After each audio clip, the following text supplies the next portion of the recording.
If you've ever wondered where all the up-and-coming tech experts train in the Bahamas, well, look no further because they're all at this camp. Anthony Smith has more on the camp, which teaches Bahamians how to pilot a drone. This is not your average summer camp. Throttle up. Nope. And these are not your average instructors. Drone check. Drone check. What you see here is the Bahamas Drone Camp, an annual initiative which seeks to engage children in the STEM field.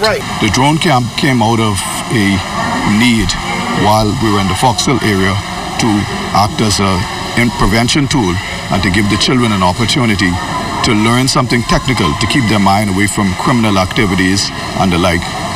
Here at the Bahamas Drone Camp, they're not only teaching them how to fly drones, but they're teaching them that in the tech industry, the sky is the limit. All these different fields have lots of manual components, but in the future, there's going to be more and more technology that's involved.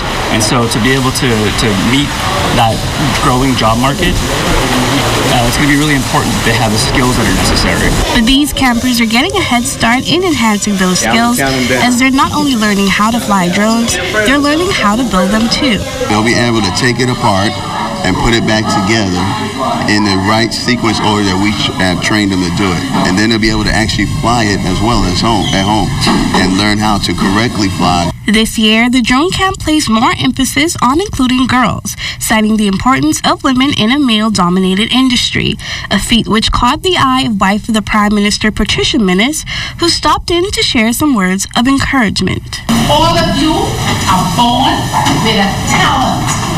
All of you are born with talent. And that's another thing. You just have to say it, believe it, and work on it every day. Overall, the participants expressed their excitement at having been a part of the camp. Many things. I enjoyed it. My experience was very exciting. I learned about the different types of drones. I'm really excited to complete this course. When the drone camp does come to an end, each child will go home with their very own drone. And if the goal of Bahamas Drone Camp founder Warren Johnson comes to fruition, these kids will be the next pioneers in the tech field. Anthony Smith, ZNS Network News.